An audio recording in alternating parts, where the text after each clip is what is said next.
자, 계약법 강론에서는 한 4문제에서 5문제가 출제되죠. 대표적으로 계약법 강론에서 우리가 해둘 게 뭡니까? 대표적으로 매매라는 게 있어요. 매매. 우리가 공부할 건 이제 매매. 대표적으로 이제 매매가 있고요. 여기에 대해서 이제 환매라는 게 있어요. 그래서 환매라는 거, 환매와 재매매 예약을 좀 비교를 해놔야 되고, 재매매 예약에 대해서. 자, 대표적으로 이제 교환이 있죠. 교환이 있고 임대차가 있습니다. 임대차. 여기에서 이제 우리가 매매라는 테마와 환매와 재매매 예약, 그다음에 교환 임대차가 있는데 여기에서 이제 골칫덩어리가 매매에 있어서 계약금의 성질이 있어요. 그래서 계약금의 성질 초점을 거기에다 맞춰놔야 돼요. 계약금의 성질 여기 있고요. 그다음에 우리 담보 책임이 있어요. 그래서 담보 책임 골칫덩어리가 이제 2군데 있죠. 그래서 계약금의 성질과 담보 책임 이 2가지 성질에서 우리가 신경을 써야 됩니다. 환매와 재매매 계약은 그렇게 문제될 건 없어요. 이거는 뭐다 간단하고요. 대표적으로 이제 교환과 교환에 대해서도 우리가 간단합니다. 자, 임대차와 관련돼서는 임대차와 관련돼서는 대표적으로 이것들을 기억해둬야죠. 임대인의 권리, 임대인의 권리 의무와 임차인의 권리 의무, 이걸 기억해둬야 되고요. 임차인의 권리 의무 관계들 비교해둬야 되고, 또 하나 여기에 대해서 무단전대라는 게 있어요. 무단전대라는 게 있어요. 자, 무단전대. 대표적으로 무단전대와 무단양도가 있다라는 거예요. 그래서 무단전대, 무단양도. 요거 한번 기억해 두셔야 되고. 또 하나 이제 기억해 둘 거는 보증금에 대해서 우리가 기억해 둬야죠. 보증금의 법적 성질들. 그러니까 계약법 강론에 대해서는 크게 어려움은 없어요. 특히 이제 계약금의 성질이 골칫덩어리고, 여기에 대해서 골칫덩어리. 다시 이 부분에 대해서는 꼭 한번 정립을 해야 되고, 담보 책임에 대해서도 한 문제가 출제가 되고요. 환매와 재매매 계약에서는 요거는 이제 뭐 간혹가다 한 문제가 우리가 출제되는 거고. 그래서 임대차와 관련돼서는 뭡니까? 임대차와 관련돼서는 임대차는 이제 2문제 정도가 출제되고, 여기 이제 2문제, 여기서 이제 한 문제라고 생각하면 더 우리가 합치니까 뭡니까? 4문제에서 5문제가 출제된다. 그렇게 생각하시고 블랙박스를 책을 읽어 들어가야 됩니다. 자, 매매라는 것은 뭡니까? 바로 매매라는 것은 대표적으로 당사자 일방이 일정한 재산권을 상대방에 이전할 것을 약정하고, 대표적으로 그래서 대금을 지급을 약정함으로써 낙성, 그 다음에 유상, 쌍무, 불료식 전형계약이다. 이렇게 이제 한번 잡아두시면 됩니다. 자, 매매 성립에 대해서도 매매 예약이라는 게 있어요. 그래서 종류는 편무 예약, 쌍무 예약이 있고, 일방 예약과 쌍방 예약이 있고요. 매매 일방 예약으로서 여기에서 매매의 일방 예약에 대해서 성질을 좀 기억해 둘 필요가 있어요. 자, 매매의 일방 예약에 대해서. 자, 매매 일방 예약은 이거는 뭐다? 대표적으로 예약 완결권의 성질을 가지고 있어요. 그래서 예약 완결권이라는 거, 예약 완결권의 법적 성질을 우리가 한번 숙지해 두시면 되겠고요. 그래서 매매 일방 예약, 우리 민법 규정을 본다면 564조에 개정해 놨습니다. 그래서 예약 완결권으로서, 예약 완결권은 뭡니까? 형성권이죠. 형성권은 10년 내 행사하지 않으면 소멸하게 됩니다. 여기에서 드디어 계약금이라는 게 우리가 나와 있어요. 그래서 계약금의 성질에서 계약금에 대해서 꼭 기억해 두셔야 됩니다. 자, 계약금 계약이. 그러면 여기에서 계약금 계약이다. 계약금 계약에 대해서는 대표적으로 우리 현대계보 여물 계약이라는 걸 생각해 두셔야 돼요. 그래서 여물 계약이다. 현대계보이죠. 계약금이란 계약을 체결할 때 당사자 일방이 상대방이 교부하는 금전 기타 유가물입니다. 자, 계약금 계약에 대해서는 계약금 계약이다. 그러면 여기에 대해서 계약금 계약은 대표적으로 여물 계약이 됩니다. 자, 계약금 계약은 반드시 주된 계약과 동시에 체결될 필요는 없습니다. 자, 그렇다면 계약금의 법적 성질, 그 계약금의 종류가 있죠. 종류에 대해서 계약금의 종류, 요거는 기억해 둬야 돼요. 자, 계약금의 종류 반드시 우리가 꼼꼼하게 정리를 해 두셔야 됩니다. 계약금의 종류는 약금이 3개가 있어요. 약금이 있죠. 약금입니다. 약금. 그다음에 약금이 되죠. 약금. 자, 여기에서 이제 대표적으로 정약금이라는 게 있고요. 정약금이라는 게 있고요. 그다음에 대표적으로 해약금이라는 게 있어요. 그래서 해약금이 있고 바로 특약금이라는 게 있어요. 그러면 계약금의 종류는 정약금이 있고 해약금이 있고 그다음에 특약금이 있음으로써 요 정이라는 것은 바로 정이다. 그래서 정거라는 의미가 있고요. 요거는 해제하는 데 있어서 특약금은 요거 약이라는 거죠. 그래서 자로 이약금이 되는 거죠. 이약금이라는 것은 바로 이약금으로서 이약금은 특약의 사항이 달라붙어 있어야 돼. 그래서 정약금, 해약금, 이약금에 관련돼서 요 약이라는 것은 특약이다. 그러면 요 계약금의 종류에 대해서 세 개를 반드시 숙지해야 돼요. 그러면 정약금이라는 것은 정거다. 키워드가. 계약금이 성립됨에 대한 정거의 전서, 정거로서 의미를 가지는 게 바로 정약금이 돼요. 계약금은 언제나 정약금으로의 성질을 가짐으로써 계약금의 최소한의 성질이 바로 정약금이 된다. 그래서 자, 해약금은 해제권을 보류하는 자용. 그래서 해제권을 보류하는 작용을 가지는 계약금을 말하며 계약금을 교부한 자는 그것을 포기함으로써 그리고 그 이를 교부받은 자는 배액을 상함으로써 계약을 해제할 수 있다. 민법상 계약금은 해약금으로 추정됩니다. 그래서 해약금 추정. 자, 이약계약금이 있는데 대표적으로 이약금이죠. 특약이 있을 것. 그래서 특약이 있을 때는 두 가지. 손해배상 예정액을 약정할 수 있고요. 그 다음에 이약벌이라는 게 있어요.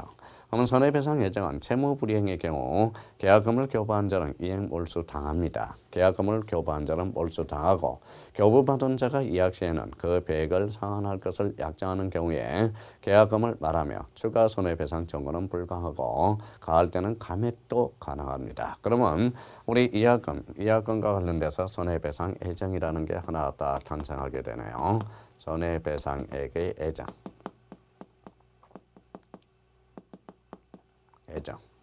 자, 두 번째는 이약벌이라는 게 있어요. 그래서 이약벌이 있다. 이약벌이 있다. 자, 계약금을 교부한 자가 계약상의 채무를 이행하지 않을 경우 그것을 수령하는 자가 이약벌로 몰수하는 계약금인데 채무 불이행한 손해배상은 별도로 청구할 수 있다라는 거. 그래서 손해배상 예정, 그 다음에 이약벌 두 가지 특약이 있을 때. 그래서 계약금의 법적 성질, 정약금, 해약금, 이약금이 있습니다. 우리 민법 565조는 아까 해약금으로 추정한다고 그랬죠. 그러면 해약금에 대한 해제권의 형사로서 당사자 일방이 이행을 착수하기 전에만 행사가 가능합니다. 자, 교부자는 수령자 포기해야 되고 수령자는 배액을 상환해야 되며 수령자는 반드시 현실적으로 배액을 상환하나 배액의 이행 제공이 있어야 해제가 가능하다. 그러나 공탁까지 할 필요는 없다라는 게 판례의 태도에 자주 출제됩니다. 자, 효과는 계약관계의 소급시료고 그 다음에 원상회복 의무는 발생하지 않고요. 그 다음에 손해배상 의무도 없다. 그래서 계약관계의 소급시료, 원상회복 의무, 손해배상 의무는 없다라는 거. 자, 그러면 계약금의 범죄의 성질에서 정약금, 해약금, 이약계약금, 손해배상 예정과 이약벌. 그래서 우리 민법은 해약금으로 추정됨으로써 착수하기 전에만 행사가, 착수 후에는 행사할 수가 없습니다. 그래서 효과는 자, 뭐라고 그랬어요? 계약관계의 소급시료 있고 원상회복 의무, 그 다음에 손해배상 의무는 발생하지 않는다라는 거. 그래서 블랙박스 계약금의 법적 성질 여기를 공략하라. 그래서 계약금의 종류와 관련돼서 아까도 말씀드렸듯이 계약금의 성질에 대해서 이걸 반드시 우리가 공략해 둘 필요가 있습니다. 자, 매매의 일반적 효력으로서 매도인은 재산권을 이전해야 되겠죠. 매수인은 대금 지급 의무가 발생합니다. 이 관계에서 우리가 꼭 한번 점검 한번 해보죠.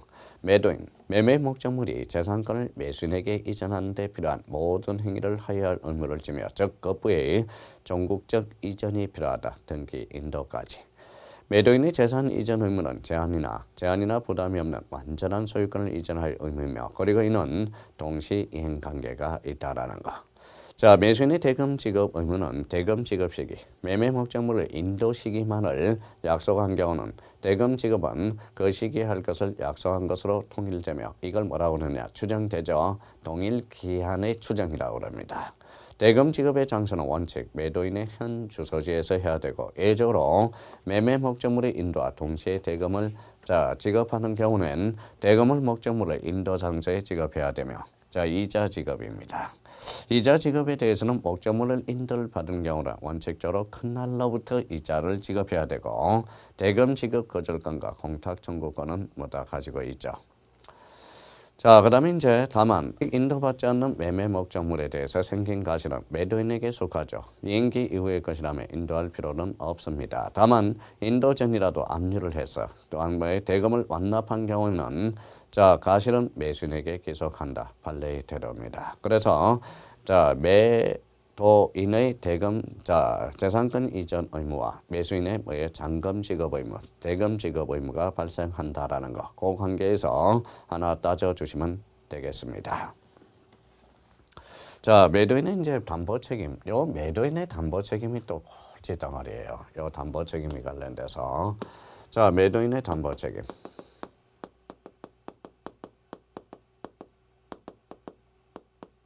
자, 매도인의 담보 책임. 요거는 이제 여러 가지 각도에서 우리가 봐야 되지만 매도인의 담보 책임. 요거에 대해서는 반드시 한 문제가 출제가 된다고 말씀을 드렸죠. 매도인의 담보 책임.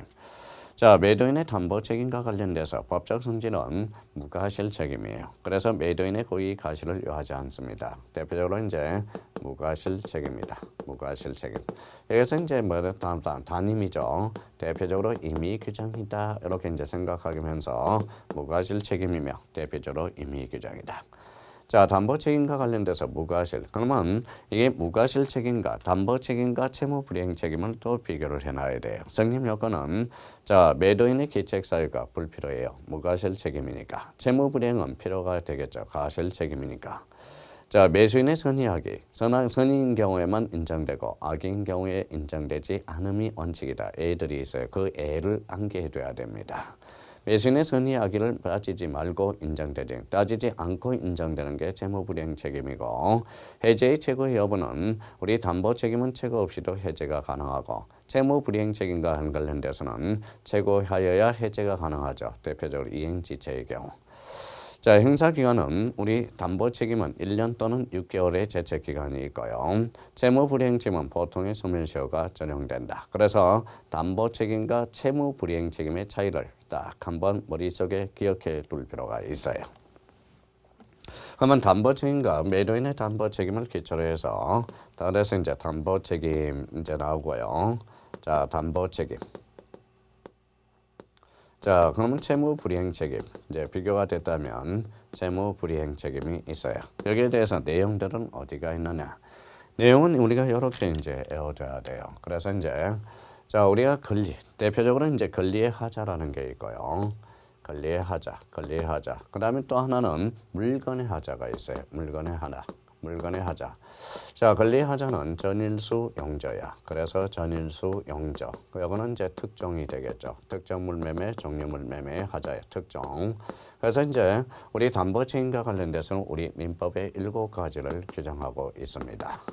자, 그러면 전부, 일부, 그 다음에 이제 순양부적, 그 다음에 용의권, 저장권, 영일수, 전일수, 용적. 그러면 요거는 우리 선의학이 인정되는 거, 전에 일감만, 자, 전에 일감만 줄이면, 전에 일감만, 전에 일감만 줄이면 저만 손해, 이렇게 이제 저만 손해라는 거 기억해 두셔야 돼요, 손해.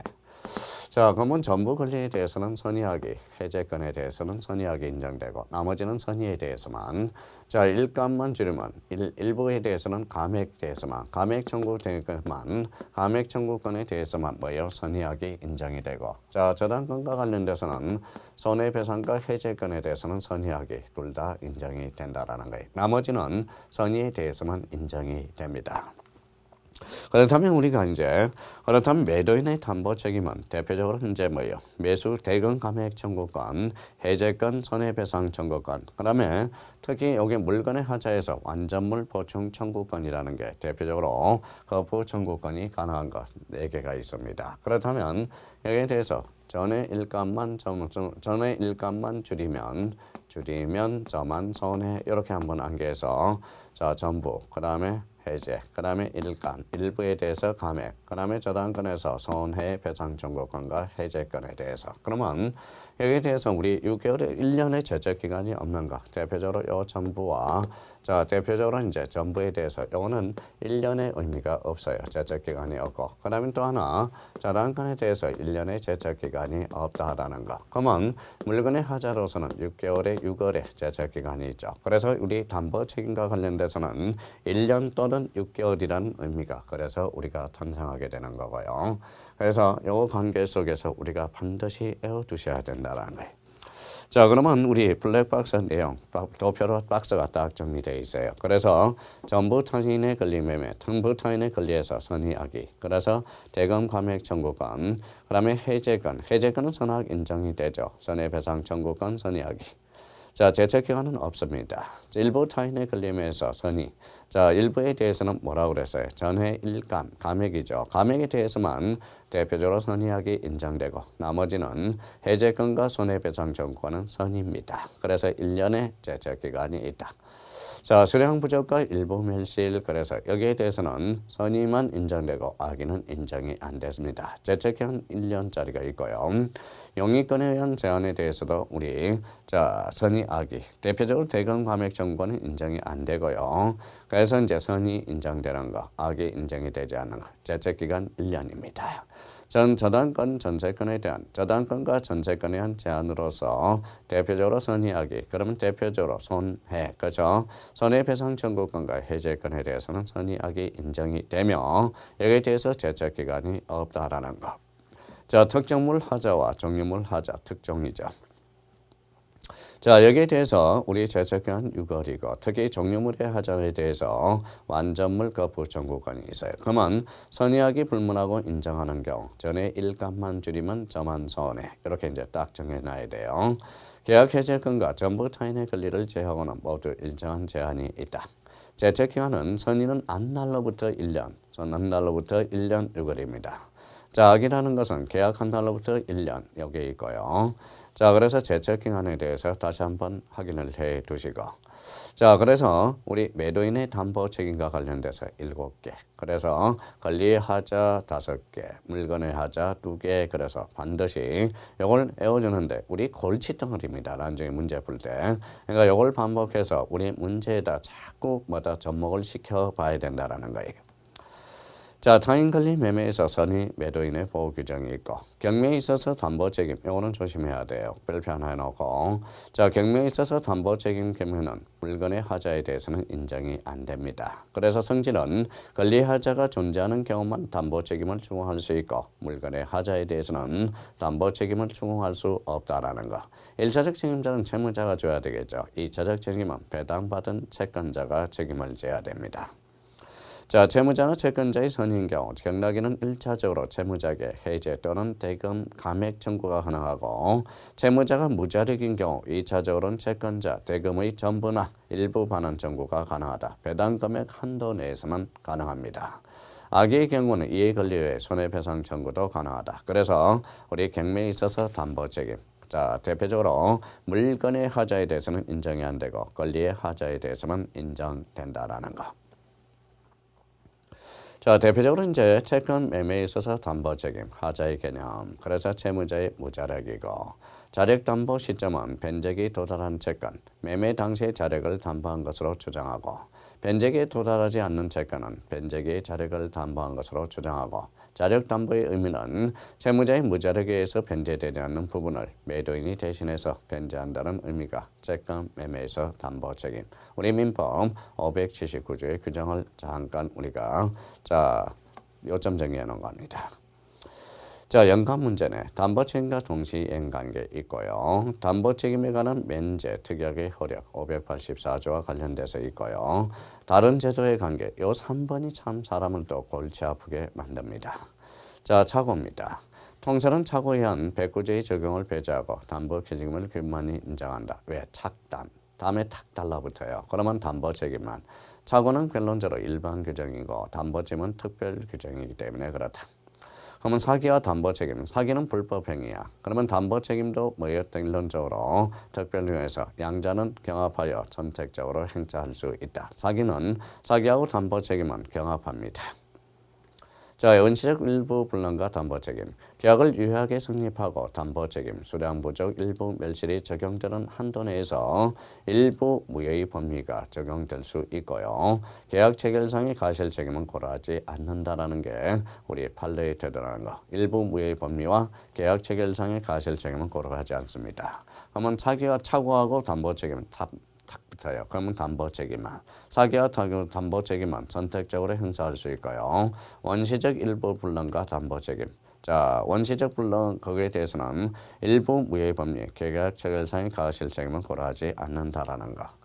자, 매도인의 담보 책임 참 복잡하죠. 이 자체도 복잡한데 문제 풀면 얼마나 복잡하겠습니까? 그래서 매도인의 담보 책임, 일단 기본적으로 담보 책임과 채무 불이행 책임과의 관계를 꼭 한번 따져보는 습관을 하나 들여놓고,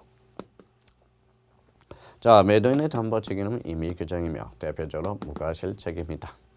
자, 우리가 이제 우리 매도인의 담보 책임과 관련돼서 7가지 권리, 전일수, 용적, 전에 일감만 줄이면 저만 손해 이렇게 두고, 자, 전하고 처음하고 끝에는 제척기간이 없다라는 거.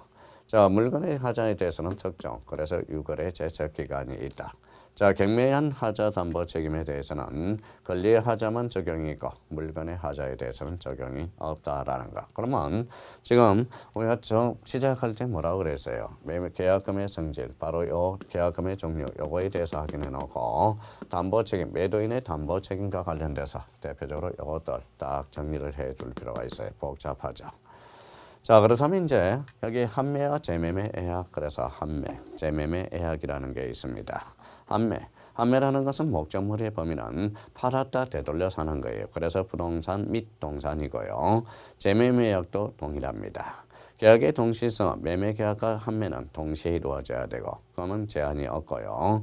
대금의 동액성은 특약이 있는 경우는 특약이 우선하고, 특약이 없으면 매매대금 플러스 매수인이 부담한 매매비용, 이때 가실과 대금이자는 상기한 것으로 봅니다. 그래서 대금과 비용은 반드시 등기부에 기록할 필요적 기록사항이 되고요. 자, 재매매 계약에 대해서는 제한이 없습니다.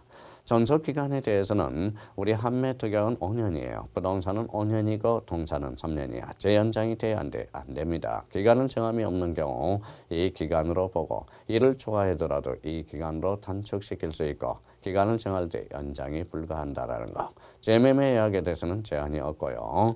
환매 등기가 가능하고 제3자에 대한 대항 요건으로서 매매 등기가 동시에 이루어집니다. 그러면 재매매 계약은 가등기가 가능하다라는 거죠.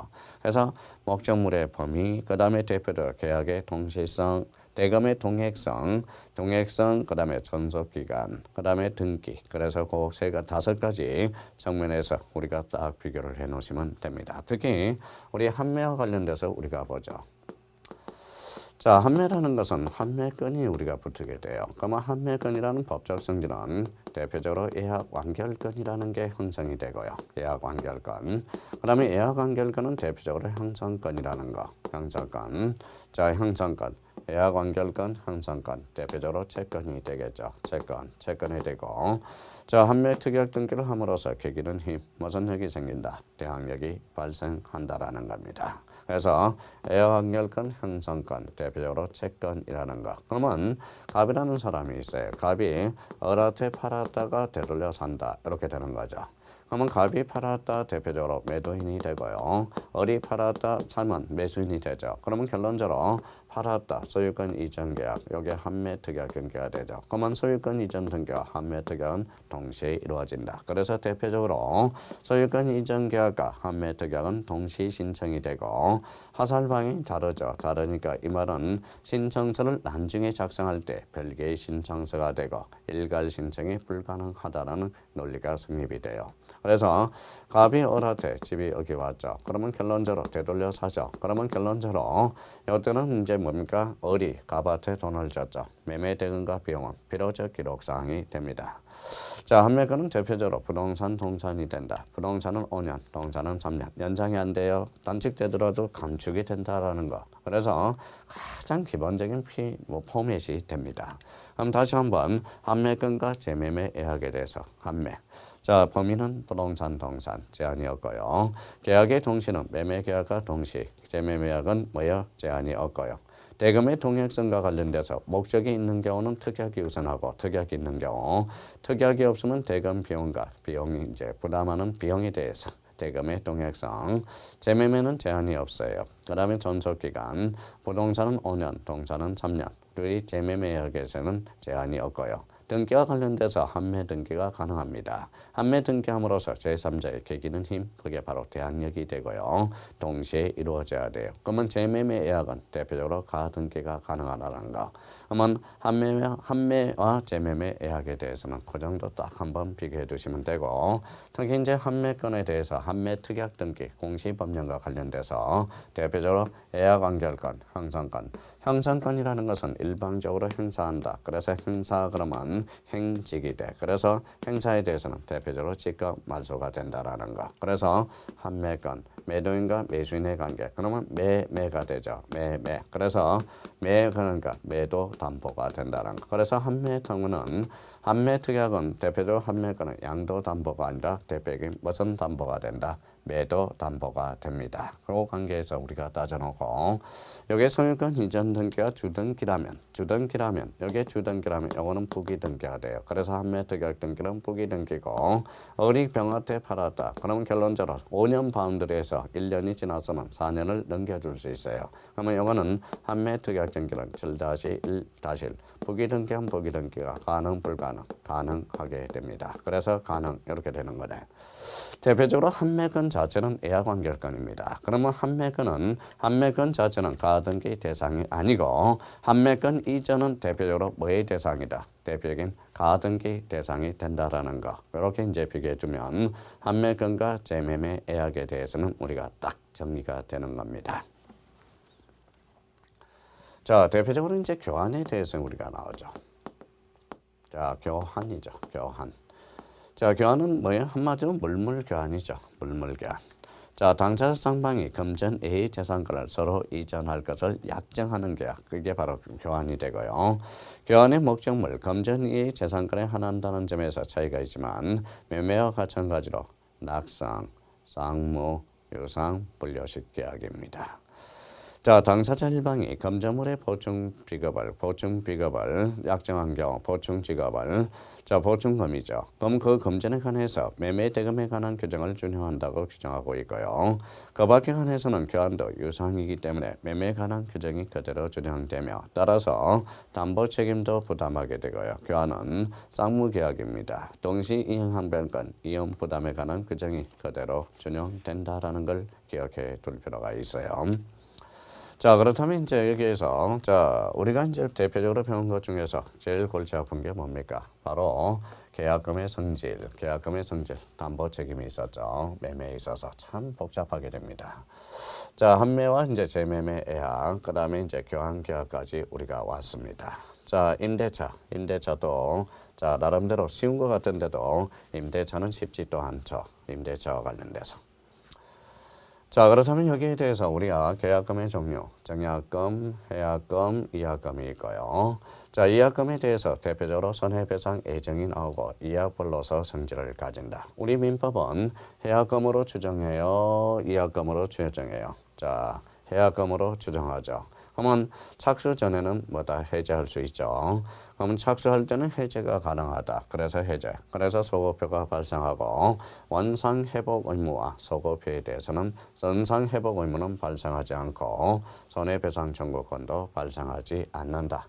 담보책임과 관련돼서는 우리 권리의 하자와 물건의 하자가 있다. 권리의 하자로서는 전일수 용적, 물건의 하자는 특종이라는 게 있습니다. 그렇다면 자, 그러면 전일수 용적에서 전하고 끝에 그래서 저에 대해서는 제적 기간이 없다라는 거. 그러면 전의 일감만 줄이면 저만 선이하게 인정되는 것들.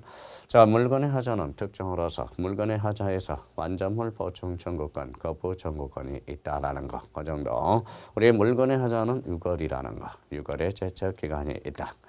자, 그 다음에 또 한번 우리가 한 게 환매와 재매매약 비교를 딱 설정해 놔야 되고 대표적으로 이제 교환과 관련돼서 정리해 둘 필요가 있습니다. 자, 그러면 마지막으로 이제 뭡니까? 계약법 관련해서 임대차에 대해서 우리가 살펴보도록 하겠습니다.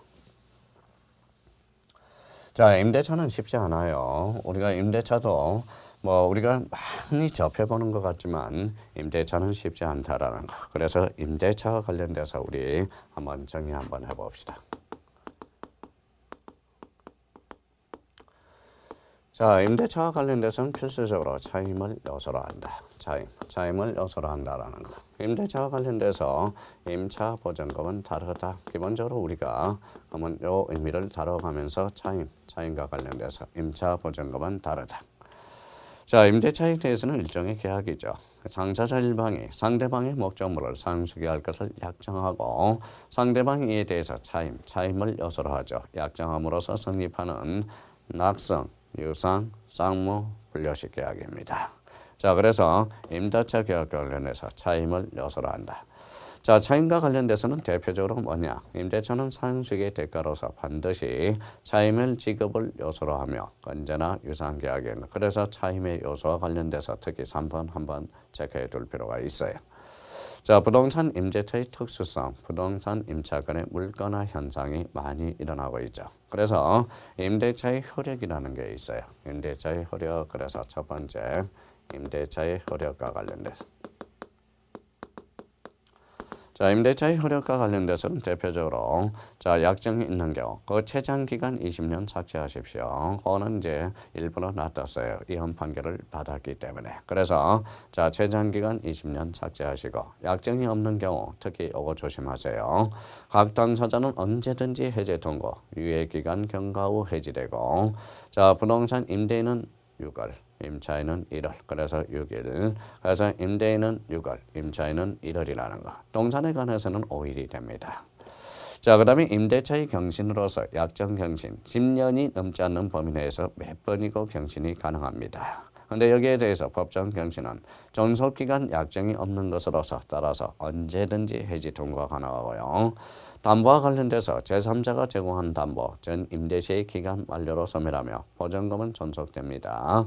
당사자 임차인이 제공한 담보는 그대로 존속하고 토지 임차인의 경신 청구권이 이제 탄생하게 되죠. 그래서 임대차의 존속기간 첫 번째 우리가 바꿔요.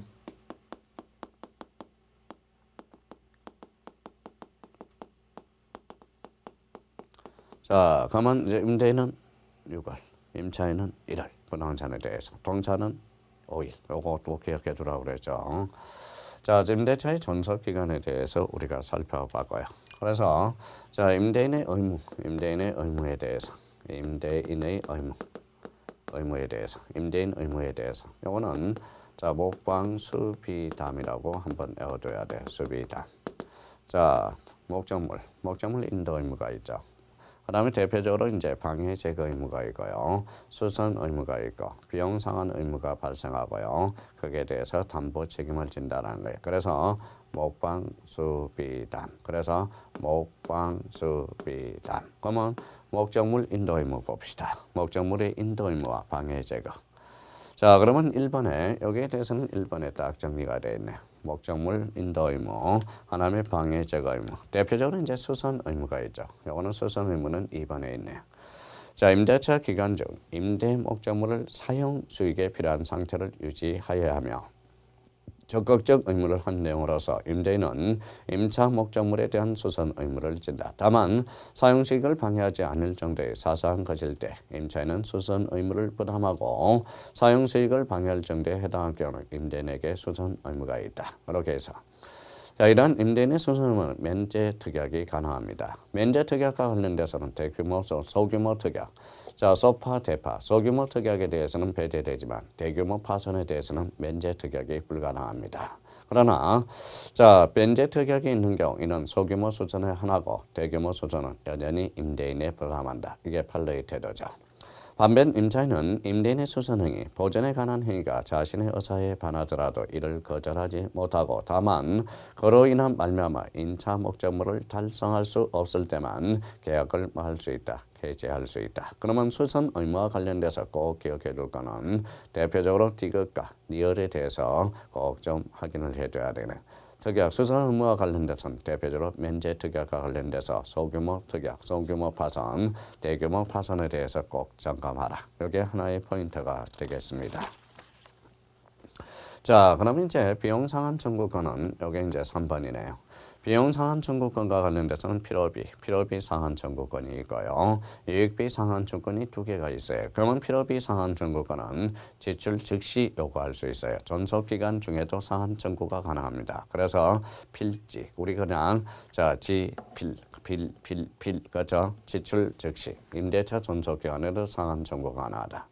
자, 이익비 상환 청구권은 목적물의 객관적 가치를 증대시켜야 돼요. 그러면 이거는 임대차 종료 시에만 청구가 가능해요. 청구 시. 그래서 즉 임차인의 개인적 이익을 위한 것이라면 그것이란 간판 설치비에 대해서는 불포함됩니다. 그래서 목적물 자체의 객관적 가치를 증대해야 돼. 그러면 거기에 대해서 임차인의 개인적 위한 간판 설치비는 불포함되고 이익비에 대해서는 임대차 종료 시에만 청구가 가능하다. 그런데 자, 이익비에 대해서는 우리가 돈이 많이 들어갈 수 있죠. 그래서 법원의 상환 기간을 허용 가능하다라는 거. 임대인의 동의는 임대인의 동의 청구 요건이 아님을 죽여야 돼. 그래서 이거는 임대인의 동의와 관련돼서는 부속물 매수 청구권으로 연결이 되게 됩니다. 그러면 이 필요비와 유익비에 대해서 우리가 딱 숙지해야 돼. 자, 대표적으로 비용 상환 청구권에 대해서 필요비 즉시. 자, 임대차 존속 중에도 가능하고 이익비에 대해서는 임대차 종료 시에만 청구가 가능하고 목적물의 객관적 가치를 증대했을 때만 행사 기간에 대해서는 우리가 이제 임대인에게 목적물을 반환한 날로부터 6월 이내라는 거. 그래서 6월입니다.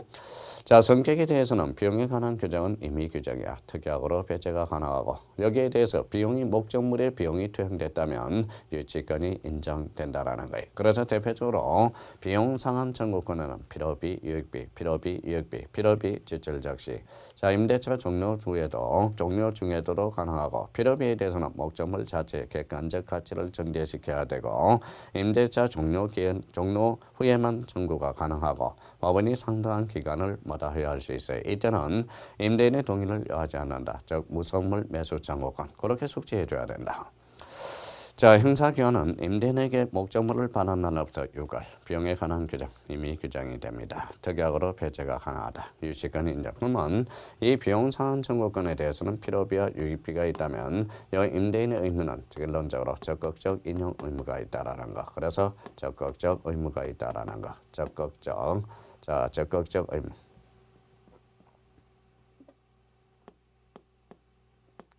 적극적 의무가 발생한다라는 거.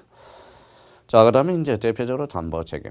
담보 임대차도 유상 계약이죠. 차임을 요소로 하기 때문에. 그러면 매매에 관한 규정이 그대로 존재하면서 임대는 매도인과 같은 담보 책임을 진다. 그래서 담보 책임 요거는 자, 블랙박스 교재 4번에다 다 규정했어요. 그러면 임대인의 의무로서 목방 수비담. 목적물 인도 의무, 방해 제거 의무, 수선 의무, 비용 상환 의무가 발생하고요. 담보 책임. 그래서 목방 수비담 이렇게 이제 정리를 해둘 필요가 있어요. 자, 임차인의 권리 의무가 이제 발생하겠죠. 그래서 임차인의 권리 의무 이렇게 이제 임차인의 권리 의무.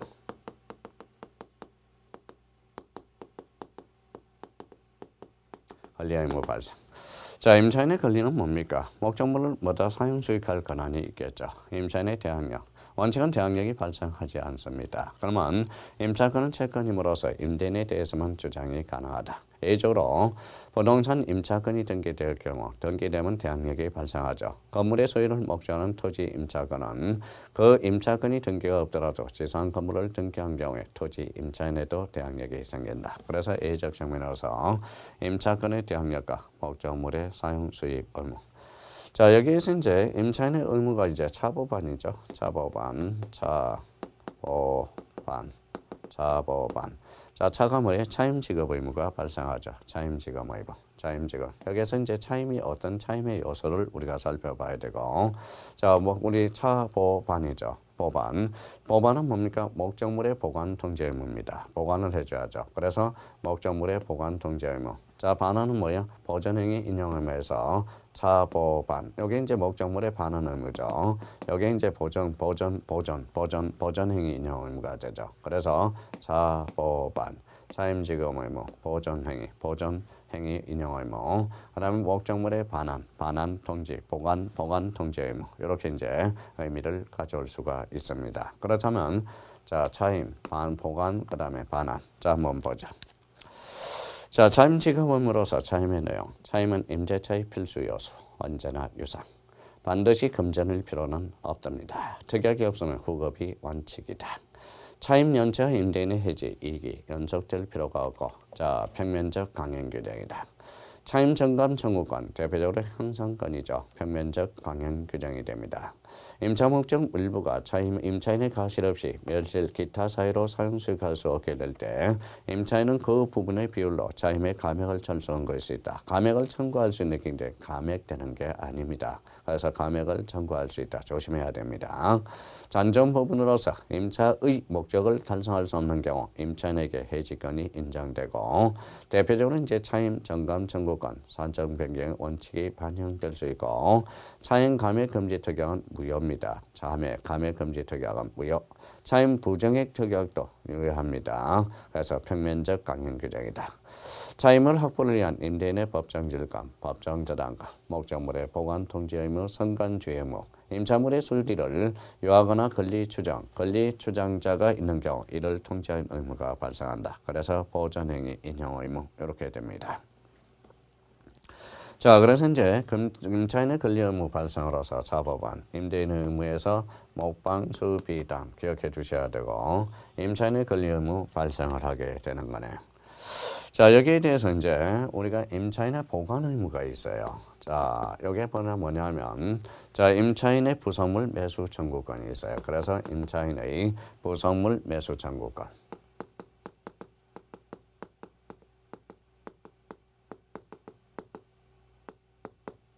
자, 임차인의 부속물 매수 청구권에 대해서는 우리가 이거는 민법 646조에 규정이 되어 있죠. 그래서 임차인의 부속물 매수 청구권. 자, 매수 청구권이 인정되기 위해서는 건물, 기타, 공작물, 임대차여야 돼요. 그래서 부속물이니까 건물, 기타, 공작물의 임대차일 것. 건물 등의 객관적인 사용의 편익을 증대시켜야 돼. 임대인의 동의를 얻어야 됩니다. 동의를 얻어 부속하거나 임대인으로부터 매수할 것. 자, 독립성이 인정돼야 되겠죠. 독립성이 없다면 이때는 건물 등의 구성 부분을 이루는 경우에 바로 유익비 상환 청구권이 문제될 수 있다라는 거예요. 목적물 자체의 비용이 투입됐다면 유치권이 우리가 상환되죠. 유익비 상환 청구권이 돼. 자, 내용으로서 임대차가 종료된 경우에 인정된다. 부속물 매수 청구권에 대해서도 단 임차인의 채무 불이행으로 한다면 그때는 부속물 매수 청구권은 발생할 수가 없습니다. 대표적으로 형성권이며 평면적 강행 규정이며 그러나 유치권은 인정되지 않는다. 이렇게 이제 의미가 됩니다. 자, 그러면 임차인의 부속물 매수 청구권. 첫 번째 이제 꼭 기억해 둘 게 있죠. 임대인의 동의를 얻어서 부속하거나 임대인을 매수한 경우여야 돼. 그 다음에 독립성이 인정돼야 되고 두 가지 측면에서 임대차가 종료된 경우에만 인정이 된다. 그래서 자, 임대인의 채무 불이행으로 임대차가 종료된 경우는 인정할 수가 없습니다. 의무 위반으로서 그러는 거죠. 형성권, 그러나 유치권은 인정되지 않는다. 자, 임차인의 부속물 매수 청구권. 요거는 이제 뭐예요? 우리 블랙박스 교재 뭐예요? 4번이라고 가로 4번이라고 나와 있죠. 그래서 이 무속물 매수 청구권에도 우리가 기억해 두셔야 되고요. 자, 5번째입니다. 자, 토지 임차인의 자, 이거는 토지 임차인의 지상물 매수 청구권입니다. 매수 청구권, 지상물 매수 청구권이라는 게 있습니다. 자, 토지 임차인의 지상물 매수 청구권은 요거는 646조죠. 요거는 대표적으로 643조에 규정이 되어 있다라는 거. 그러면 임차인의 부속물 매수 청구권과 토지 임차인의 지상물 매수 청구권 보죠. 자, 인정 요건은 토지 임대차가 종료돼야 됩니다. 종료 플러스 지상 시설이 있어야 돼. 건물들이 현존해야 돼. 임차인의 경신 청구 플러스 자, 임대인의 거절을 해야 됩니다. 자, 기간 약정이 없는 토지 임차인에 대해서 임대인의 해지 통고 시에는 즉시 임차인은 지상 매수 청구권이 가능하고요. 임차인의 채무 불이행은 해지 시는 행사가 불가능하다. 의무 위반이 되겠죠. 거기에 대해서 대표적으로 형성권이며 그 다음에 임대인의 동의 여부를 불문합니다. 동의 후 평면적 강행 규정이다. 그래서 임차인의 부설 매수 청구권 인정 요건과 그래서 내용 그 다음에 토지 임차인의 지상물 매수 청구권 내용 인정 요건과 내용에 대해서 우리가 살펴봐야 됩니다. 자, 임차인의 양도와 이제 우리 임대차에 있어서 양도와 전대 있어요. 그래서 임차권의 양도와 전대. 그래서 임차권의 전대 양도와 전대 있습니다. 양도와 전대. 자, 양도와 전대의 관계에 있어서 대표적으로 양도 전대에서 대표적으로 뭘 꼭 기억해 두셔야 되나. 여기에 대해서 사례 문제를 꼭 준비해 놔야 돼요. 대표적인 사례 문제가 무단 양도, 무단 전대와 관련돼서 출제가 될 수 있어요. 그러면 자, 우리 블랙박스 자, 가로 2번에 무단 양도와 무단 전대의 법률 관계가 있어요. 그러면 결론적으로 무단 양도, 오늘 여기 갑이라는 사람이 있으면서 갑이 있고요. 대표적으로 을이 있고 병이 있어. 그러면 여기 임대인이고 여기 임차인이고 자, 임차인이면 이 사람이 이제 뭐다 양도를 해줄 수 있죠. 그래서 양도인이 될 수 있고요. 이 사람은 뭐예요? 양수인이 될 수 있죠. 그러면 이 관계에서 이 관계는 대표적으로 이제 이 사람은 이제 전차 임차인이면 이 사람은 이제 전대를 하게 되면 전대인이 되고 이 사람은 전차인이 되겠죠. 그러면 자, 여기에서 동의 없이 넘겨줬다. 그러면 이때는 무단 전대가 되고요. 양도 없이 뭐다 동의 없이 양도를 했다. 무단 양도가 되겠죠. 그러면 법적 성질은 이렇게 관계를 한번 따져봐야 되겠네요. 갑과 을의 관계 하나, 그렇죠? 자, 을과 병의 관계 하나. 그래서 법률 관계가. 그 다음에 이제 갑하고 을의 관계가 이렇게 형성돼. 갑하고 병의 관계죠. 그러면 갑을 관계, 을병 관계, 갑과 병의 관계, 무단 전대, 무단 장도. 이런 법률 관계를 제가 기억을 해 주셔야 됩니다. 자, 그러면 이제 무단 양도, 무단 전대의 법률 관계. 자, 임차인과 양수인의 관계, 양도. 임차인과 전차인의 관계, 전대가 되겠죠. 양도 전대차 계약은 유효하다. 임차인은 임대인의 동의를 얻어줄 의무가 발생하며 단 임대인에게는 대항이 불가합니다. 그래서 이제 자, 임차인과 양수인의 관계를 우리가 봤고 임차인과 전차인의 관계를 우리가 봤습니다. 임대인과 이번에는 임대인과 양수인, 임대인과 전차인의 관계. 양수인 즉 전차인은 임대인에 대해서 불법 점유가 되겠죠. 그러면 임대인의 반환 청구, 간접 점유자의 반환 청구는 유추 적용할 수 있고요. 임대인의 손해배상 청구, 임대차 계약을 해지하지 않는 한 차임에 가름하는 손해배상 청구. 그럼 손해배상 청구는 불가하겠죠. 부당이득 반환도 불가하게 되고요. 임대인과 임차인의 관계 이렇게 형성이 되네. 임대인은 해지권을 취득합니다. 다만 임차권의 양도행위가 임대인에 대한 배신 행위가 아니라는 특별 산정의 어떤 사정이 없다면 특별한 사정이 있는 경우에는 자, 임대인의 해지권이 제한된다. 부부간의 양도. 그래서 부부간의 양도. 그래서 무단 양도, 무단 전대와 관련돼서는 이걸 우리가 갑을 병을 관계를 해놓고 가까 을의 관계, 요 관계를 한번 따져놓고요. 을과 병의 관계, 그 다음에 가까 병의 관계, 요걸 한번 우리가 따져볼 필요가 있어요. 그러면 우리 블랙박스 2번에 대해서는 대표적으로 자 무단 양도, 무단 전대의 법률 관계를 잡아놓고 이번엔 그 밑에 가로 3번에 적법 양도와 적법 전대의 법률 관계, 그거는 한번 읽어두시면 될 것 같습니다. 자, 임대차의 종료와 해지, 이제 해지 통보를 합니다.